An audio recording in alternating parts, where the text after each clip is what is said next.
All right, everybody. So, answer to the question was SCX10ii Raw Builders Kit. And we're going to get into this while the giveaway is still going on. So, AR-44 single piece axles. This is a really nice truck. This is probably one of the top 2 or 3 crawlers that you can get. You can get them in RTR or the kit version. I prefer the kit. You can add your own stuff. But I will say I just got the Wraith over here and blew my mind. I cannot believe how capable that truck is. Stock ESC, even with the battery in the back. I took it out to a rock course that I've had a few other trucks with, and it blew them away. It does have big fat 22s on it. Maybe that's the difference. I don't know. Just, it's supposed to be a rock bouncer is what it says on the package, and it's better than the 3 rock crawlers that I brought over to this same spot as far as crawling goes. So I do have one other SCX10. It is the Unimog way down here. I can't really see that there, but yeah, I bought that already pre-built, so this will be the first one that I've done. And I've never had an RTR of the SCX10 1, 2, or 3. So we're gonna get into opening this up, see what's inside, and then we can get into the build. Dun, da, da, da. Gotta love cutting the seals on a new box, huh? Oh no!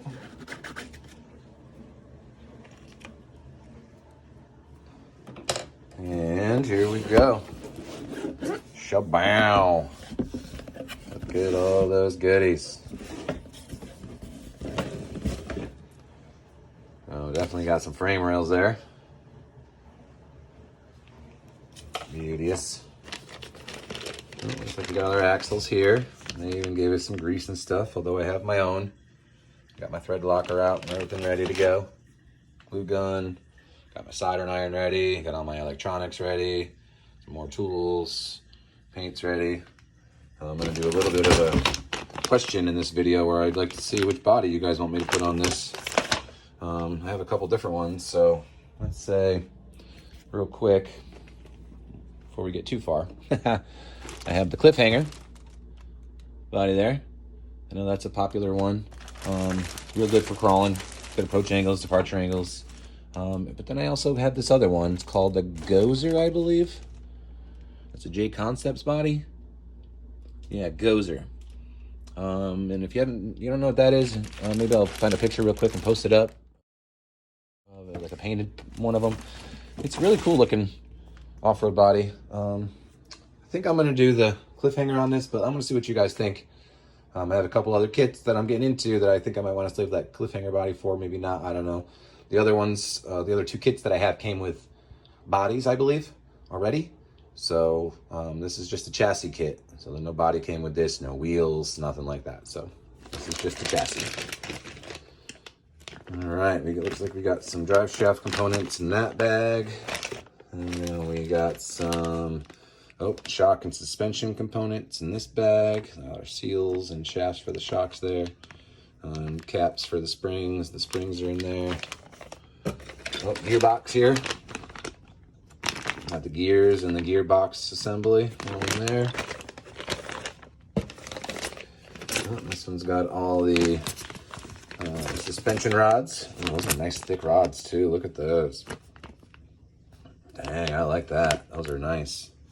And then of course all the ends for those and the balls that go in there for pivoting. So those are one of my least favorite things to put together, by the way. I wish these would come with the ends on them because they're pretty tough to get on there. I've had a few that I've had to even grease up to get on, screwing these little end pieces, the plastic onto the metal here. It's just that for some reason they never make the holes big enough on here, or maybe they're supposed to be that tight, but it's super hard. I found a trick. You take one of these rods, if they fit, and you stick it through the hole at the end here. While you're trying to, once you get it started, the trick is getting it started. Once it's started, instead of trying to grab a hold of this with pliers and ruining it, or your fingers and messing your fingers up, I put one of these rods through that hole and use that to twist this onto the rod that it's going onto. Usually you'll get extra rods for different wheelbases in these. I'm not sure if this one comes with that. It looks like there's quite a few in there, but I don't know. So you might have extra ones that you can use at the end, but if not, the very last one, of course, you're gonna have no rods to spin, so I'll use a screwdriver or something that fits through this little hole here while you're screwing it on. So just a little piece of info that I like, that I found, because those are one of my least favorite things. Those and the shocks, honestly, are my two least favorite things to put together. This is just some body mounts, and then wheel hexes, body clips, some 3M tape, you know, just stuff to help you put your electronics in there if you don't have all that. Oh, there is a, oh, I wonder if is there a waterproof receiver box on this too? I think it did come with a receiver box in one of these bags, because I see a seal. In here, you can just see the clear rubber right there. That's a seal that'll go around the top of the receiver box to waterproof it. That's nice. And then, of course, all the way at the bottom of the box, the directions. That's going to be our next step here. Get into these and see what we need first. Everything seems to be labeled pretty good. I got bag H, bag G, bag D, bag I, bag F. So this looks like it's pretty well organized. Bag A. Then inside of there is A1, A2, A3. So this might be pretty well set up as far as how it's going to go together. Let's get into this book and we'll figure that out. But right before we do that, let's get into the box.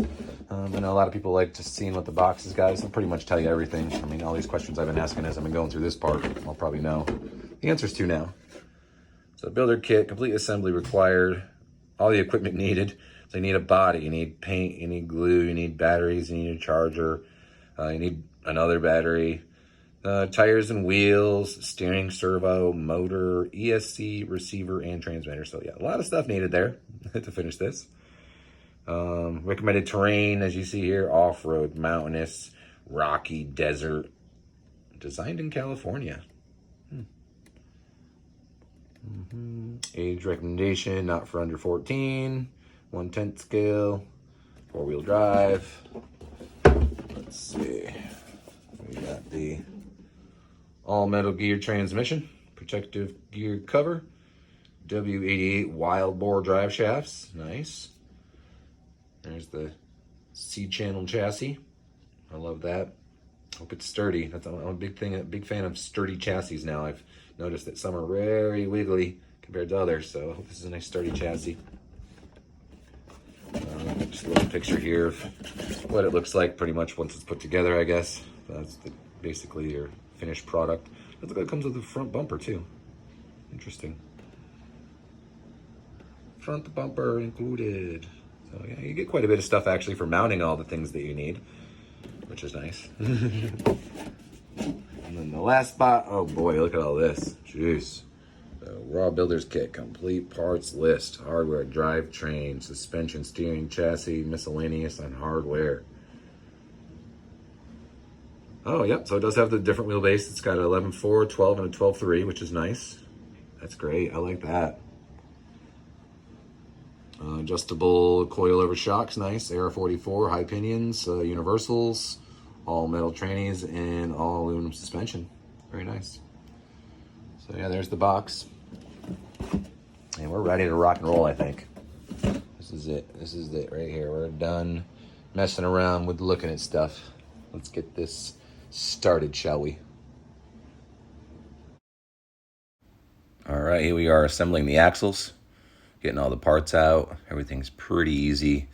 These axles are one piece, which makes them even easier. So you're just putting your spider gears and diffs in the hubs and then putting them all together, sticking your shafts in the ends and then sealing those in. And of course with the front, you're putting on your steering, and that helps a lot. This was a real easy part. One of my favorites is the axles and the gearbox. Unfortunately, later you'll see that I accidentally didn't hit record on the gearbox when I was putting it together. So there's one piece that's missing from this assembly video. I, of course, sped it up because otherwise it would have taken forever. So if you guys have any questions, please feel free to ask. Here we are with our suspension rods. All of our links. Yeah, these are one of my least favorite things to put together. They're very tough, especially with the 3 different wheelbases. You really have to measure. You can see I have the ruler out there. Measure all these, make sure you get the perfect ones for the wheelbase that you're looking for. And of course, save the other ones for when you're going to be changing your wheelbases, putting different bodies on or something like that. You can also see that I'm using my little technique here where I stick little screwdrivers through the ends of the eye hooks for the ends of the rods. And that's how I spin those on once I get them started. It's something that helps me a lot. I'm not sure if anybody else has any other cool ideas for doing these, but they are quite a pain in the butt to get on there. This is the best way that I've found to get them on without ruining anything and make them look good. All right, here we are moving on to the shocks. Another one of my least favorite things to put together. I'm glad they did these back to back in the instructions. It's just a lot of tweaking when it comes to shocks. There's seals in there that you have to make sure that are good. You're adding your shock oil and adjusting the shocks pressure-wise. Same with the springs. I know a lot of people like softer springs, so depends on what you like. Here's the gearbox. As you can see on the left there, I already have it together, so this is where I missed a spot, but I'm putting the rest of the gearbox together. You can see me Loctiting in and adding the motor in there. So that'll be all together. So as of now, we have axles, suspension rods, suspension, and motor and gearbox put together. So pretty soon we're going to start assembling the truck here. All right, we're doing some drive shafts now. These are pretty easy to put together. A lot of small pieces in there. I put a few drive shafts together, so this was easy for me. The first time was a little difficult figuring out how they actually went together, but these work nice. I will say one thing about these is it says in the instructions to build them fully, but I would take them apart at the center where they slide together as you're working on the rest of the truck, because they'll just slide off there and the ends will just fall off there. Unless you put the little screws in to hold them on, which you'll have to take out when you assemble it all together anyway. So here we have the battery box and steering servo and the chassis brace for the front going together. And that was very simple as well, just a few pieces. Here you can see I'm starting to put the chassis together. Everything went together pretty smooth here as well. A lot of different holes for setups. You can definitely adjust the rear for suspension for the different wheelbases that they have, so that's always fun. And other than that, I will say that the bag of screws that comes with this is a lot, so separate those. I accidentally put the wrong screws in the servo mount. I had to take them all back out and put the right ones back in. They just look so similar to other screws in there that I didn't realize they were different until I got near the end and realized I was 4 screws short of a certain type that I had used for the servo. Here I am putting on, oh yeah, center's in. We got the gearbox and motor in. We're putting in the other side. Got all our chassis braces. Oh, almost finished. Look at it, looking good, coming together nicely. All right, so now we're putting on the axles. This is a pretty tricky part for anybody. Make sure you're putting everything in the spots where it's supposed to go, so everything articulates and moves freely, but is tight enough so it's not sloppy. So front axle going in, a lot of components there with steering, suspension, all that. And then the rear axle, much easier. Definitely no steering. The suspension was much easier to put on there. Here we are putting on the shocks. And some electronics going in here. Got our ESC, servo, motor, receiver box. And there's the finished product. Great truck. Here we are with the body on. See how this paint job works this time. See if I didn't mess anything up. Let's get this thing out and give it a whirl. Hope you guys enjoyed. Please like, comment, subscribe, and we'll see you next time. Get out there and have some fun.